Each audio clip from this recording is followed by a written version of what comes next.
Okay, so, well, what's your name, first of all? I'm Raheem Kassam. I was one of the organisers of the Free Tommy March here on Whitehall in London, England today. We put this together a couple of weeks ago, not knowing that England would be in the third place playoff. We obviously hoped that we would be playing tomorrow on Sunday in the World Cup final. So in terms of that clashing with the event, we kicked off at the same time at 3 PM, but we're very happy with the turnout. I estimate over 10,000 people turned out here 10,000, that's amazing. Some people said 8,000, I think it was more like 10, but you know, we'll get the numbers from the police in the end and they'll tell us what we achieved today in terms of numbers. But what we really achieved today was showing that there is a continuous and consistent support for Tommy Robinson. This is a man that was locked up on the 26th of May of this year, held in contempt of court for live streaming outside Leeds Crown Court in the north of England a case about grooming and rape gangs. Now, by anyone's definition, doing what he did was citizen journalism. So the British state has locked up a journalist for trying to report on a rape and grooming gang trial. The event today took us some weeks to put together because we had a little bit of obstruction from the heads of the police. Now, the ordinary police who are out there on the streets protecting people, making sure we get home safe, etc., are wonderful, fine people just doing their jobs. But the heads of the police, they tried to stop the event happening, they closed the roads off, they were telling people at the tube stations that it's not going on, that they should go home, that they might be dispersed. They played a lot of tricks on us. They stopped Geert Wilders from the Netherlands coming to speak, meaning that they didn't let him have his own diplomatic armed security, and you know, they're going to keep playing this game. But we're showing today that we're going to keep coming out tens of thousands at a time. We're not going to let them rest.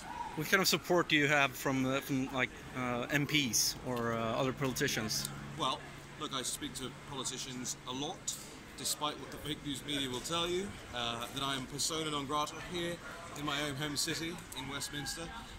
But they're scared. They're scared to speak out against this stuff. They're scared to speak in favour of Tommy because of everything the nasty press say about him. So privately, we've had a lot of support. We had a congressman from the United States, we had MP from Sweden, we had an MP from Belgium, we had a member of the Rassemblement National in France's national board. So we're getting support from all around the world, and privately people here are saying to me, look, we understand, we're with you, we just can't be seen there quite yet.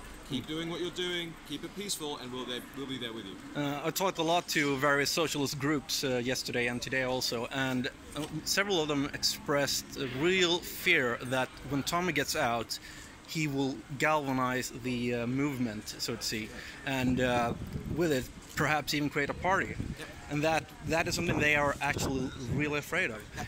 They should be afraid. Would you comment on that? Is there any like? They should be afraid of it. Yeah. Because we are doing things professionally, properly, like you saw today. Oh, yeah. Big screens, big AV, big microphones, big speakers. You know, we're doing things in a way that they never expected us to do. They thought we were just a bunch of thugs who turn up and wave some flags and scream and shout and get drunk and go home.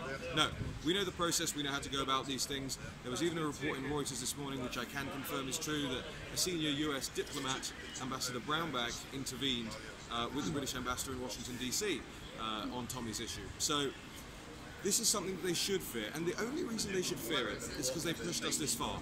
If they were willing to have a dialogue all along about this stuff, if they're willing to talk about it, hear about it, speak about it in Parliament, have debates about it, have an investigation into everything that's been going on, then we wouldn't have this groundswell of public opinion out there.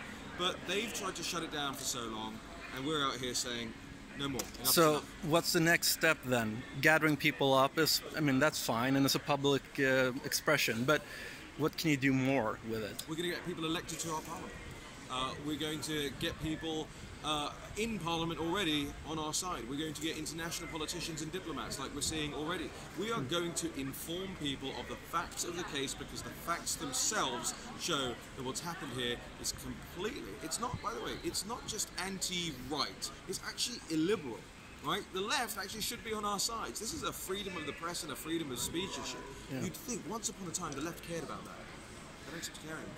Of course not. They've already denounced Tommy as a fascist, and they do not deserve any rights, apparently. I used to think that too. You did? I did. I believed all the fake news, and then one day Tommy emailed me or texted me, I don't know, and he said, look, I just want to come over and talk to you, and you can interview me for as long as you want, talk to me and ask me whatever question you want. In fact, if you turn your camera, it was down that street there, in a little house down that street there. That's just a coincidence. I didn't bring you here for that. It was down that street there that I first ever sat with him and spoke to him, and I interviewed him for an hour on camera. And what was your opinion then? My opinion changed dramatically. He was well spoken, he was softly spoken, and it showed that he actually cared about the issues. He didn't care whether someone was black or white or Muslim or Christian or whatever. He cared that there were thousands of young girls all around the United Kingdom being systematically groomed and raped. Yes. And after that day, I fundamentally changed my opinion of him. We started to dialogue more. He started to tell me lots of things that were going on in his hometown in Luton, and I'm proud to call him my friend now. What an amazing change of opinion then. And that's, when Tommy was with the English Defence League, he was getting hundreds and maybe a couple of thousands on the streets. I don't think he ever imagined that it would get to the point where he had 10,000, 15,000, 20,000. I'm led to believe there was nearly 1 million viewers of the live stream of what happened today, all across the world. There was a skywriter in Australia from a plane that flew above and wrote "Free Tommy" in the sky. So people's opinions are changing. People are starting to realise that what they've been told for years is what Donald Trump calls fake news. And so I ask every single person listening to this, you may already be on side with Tommy. Maybe you're not. Go and do some research about him. Watch his Oxford Union speech. But more importantly, send this and send those things to friends and family members and show them the real Tommy Robinson. And after you get to know him, you actually can't not be on his side, and actually you can't not love him. Thank you very much.